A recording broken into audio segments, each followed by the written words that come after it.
यार ये social media का ना एक बड़ा अजीब सा हिसाब है। ये हमें जोड़ता तो है, पर सच कहूं तो तोड़ता भी उतना ही है। एक तरफ तो ये ज्ञान का ऐसा समंदर है जहां आप कुछ भी सीख सकते हैं, और दूसरी तरफ ये व्हाट्सएप यूनिवर्सिटी का हेडक्वार्टर भी तो यही है। ये हमारी अगली पीढ़ी को शायद उड़ने के लिए पंख दे सकता है, लेकिन इस बात का भी पूरा पूरा डर है कि ये उनके पैर ही काट रहा है। तो चलिए आज इसी कहानी की तह तक चलते हैं। सबसे पहले तो ये समझने की कोशिश करेंगे कि ये सोशल मीडिया आखिर हमारा दोस्त है या दुश्मन। फिर हम टिकट कटाएंगे सीधा ऑस्ट्रेलिया का, जहां सरकार ने एक ऐसा हथौड़ा चलाया है जिसने पूरी दुनिया में बहस छेड़ दी है। फिर ये भी देखेंगे कि ये बैन वाकई में काम का है या बस आंखों का धोखा। उसके बाद उस छिपे हुए सच को खोदकर निकालेंगे जिसे ये बड़ी बड़ी कंपनियां सालों से हमसे छुपा रही हैं। और आखिर में बात करेंगे कि भाई इस पूरे मामले में भारत को क्या करना चाहिए। ये कहानी ना आपकी भी है और मेरी भी, हम सबकी है। सोचिए, 1 मिनट आप किसी बिल्ली के क्यूट से वीडियो पर हाँ हाँ वाला इमोजी बना रहे होते हैं, कोई मजेदार सी रील देख रहे होते हैं, और बस एक स्क्रॉल नीचे करते ही अगले ही मिनट आपका दिल बैठने लगता है। आपका कॉन्फिडेंस, आपकी सेल्फ एस्टीम, सबकी धज्जियां उड़ जाती हैं। और ऐसा होता क्यों है? अरे भाई, क्योंकि आपकी स्क्रीन पर अचानक किसी की जिंदगी आपसे बेहतर दिखने लगती है।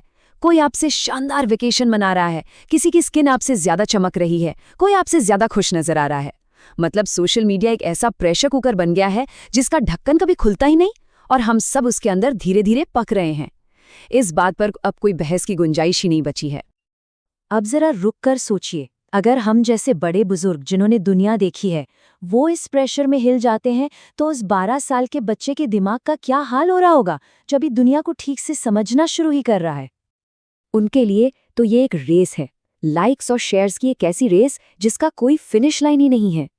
किसी अनजान आदमी का एक बुरा सा कमेंट या साइबर बुलिंग की एक छोटी सी घटना उनकी पूरी दुनिया को तहस नहस कर सकती है। धीरे धीरे खुद पर शक करना एंग्जाइटी बन जाता है, रातों की नींद गायब हो जाती है, स्वभाव में चिड़चिड़ापन आ जाता है, और जो चीज़ बस टाइम पास के लिए शुरू हुई थी वो जिंदगी भर का बोझ बन जाती है। और ये मत सोचिएगा कि ये किसी एक दो बच्चे की कहानी है।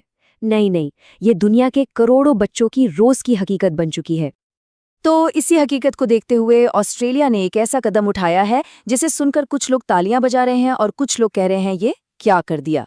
ऑस्ट्रेलिया दुनिया का पहला देश बन गया है जिसने बच्चों के लिए सोशल मीडिया पर कानूनी तौर पर ताला लगा दिया है। कानून एकदम सीधा और साफ है, कोई लाग लपेट नहीं। 10 दिसंबर 2025 तारीख नोट कर लीजिए। इस दिन के बाद से अगर कोई 16 साल से कम उम्र का है तो उसके लिए इंस्टाग्राम, टिकटॉक, फेसबुक सब पर ताला। अब बैन की लिस्ट तो लंबी चौड़ी है।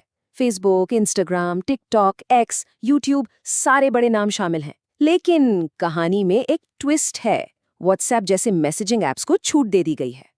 और यहीं से ना सवाल उठने शुरू हो जाते हैं। लोग पूछ रहे हैं कि भाई गेमिंग प्लेटफॉर्म्स को क्यों छोड़ दिया, जहां बच्चे घंटों चिपके रहते हैं। सरकार का जवाब है कि लिस्ट अपडेट होती रहेगी, मतलब पिक्चर अभी बाकी है मेरे दोस्त।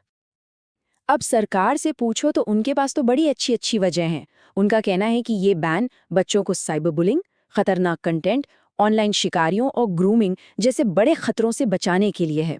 वो मान रहे हैं कि सोशल मीडिया अब सिर्फ एक लत नहीं, बल्कि बच्चों के लिए एक मेंटल हेल्थ माइनफील्ड बन गया है। मतलब एक ऐसी बारूदी सुरंग जहां हर खतरे पर खतरा है।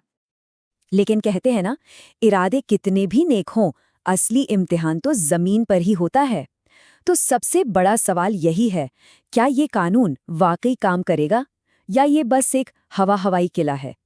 क्योंकि अच्छे इरादों और जमीनी हकीकत के बीच ना अक्सर एक बहुत बड़ी खाई होती है। और इस बैन ने ना पूरे समाज को 2 टीमों में बांट दिया है। एक टीम है पेरेंट्स की, जो कह रहे हैं वाह क्या बात है, बच्चों को उनका बचपन वापस मिल जाएगा। और दूसरी तरफ है फ्री स्पीच वाले, जो कह रहे हैं अरे भाई ये तो तानाशाही है, ये तो बच्चों से जानकारी का अधिकार छीनने जैसा है।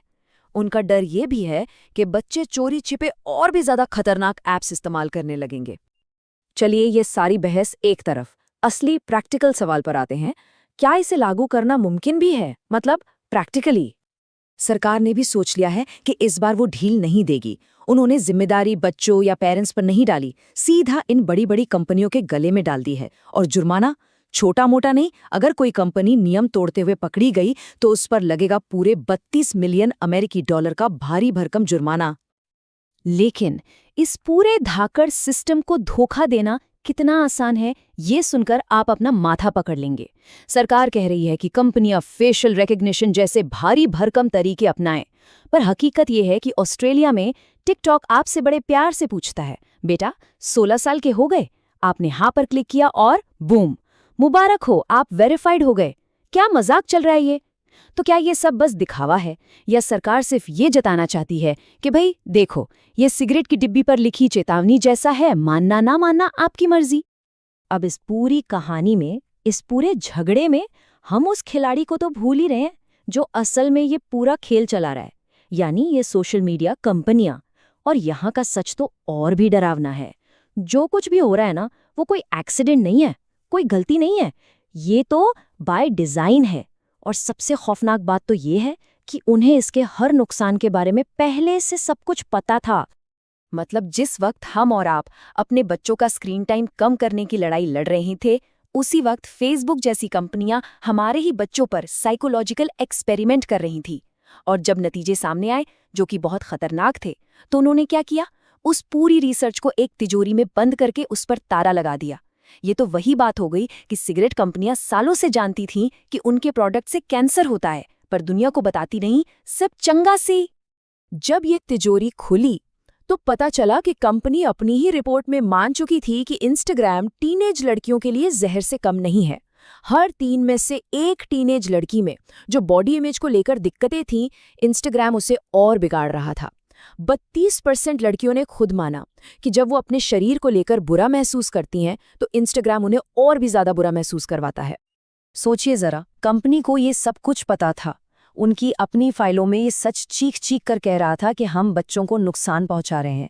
लेकिन दुनिया के सामने बड़े बड़े इंटरव्यू में उनके अधिकारी छाती ठोककर क्या कहते थे? जी, हमारे प्लेटफॉर्म से बच्चों पर कोई बुरा असर नहीं पड़ता। मतलब झूठ की भी कोई हद होती है। और बेशर्मी की हद, मतलब मैं क्या ही बोलूं। बेशर्मी की हद तो तब पार हुई जब कोर्ट में मेटा की एक पॉलिसी का खुलासा हुआ। इसका नाम है 17 स्ट्राइक पॉलिसी। अब सुनिए ये है क्या। इसके हिसाब से अगर किसी अकाउंट से सेक्स ट्रैफिकिंग जैसा घिनौना काम हो रहा है और उसकी रिपोर्ट की जाती है, तो उसे बंद करने से पहले कंपनी 16 और रिपोर्ट का इंतजार करेगी। 16 मतलब 17वीं बार जब कोई शिकायत करेगा, तब जाकर शायद वो उस अकाउंट पर कोई एक्शन लेंगे। ये पॉलिसी है या मजाक का कोई नया लेवल? और कहानी यहीं खत्म नहीं होती। मुकदमे में एक के बाद एक ऐसे खुलासे हुए कि सुनकर दिमाग हिल जाए। पहला, मेटा ने अमेरिकी कांग्रेस मतलब उनकी संसद में जाकर झूठ बोला। दूसरा, उन्होंने जानबूझकर टीनेज अकाउंट्स को प्राइवेट करने में देरी की। क्यों? क्योंकि उनकी ग्रोथ टीम ने बोला था कि इससे हर साल 15 लाख यूजर्स का नुकसान होगा। मतलब बच्चे भाड़ में जाए, हमारा बिजनेस चलना चाहिए। और उनका मोटो, उनका मंत्र क्या था? Catch them young. बच्चों को जितनी जल्दी हो सके अपने जाल में फंसा लो। अब ऑस्ट्रेलिया में जो हो रहा है, उसकी गूंज भारत तक भी पहुंची है।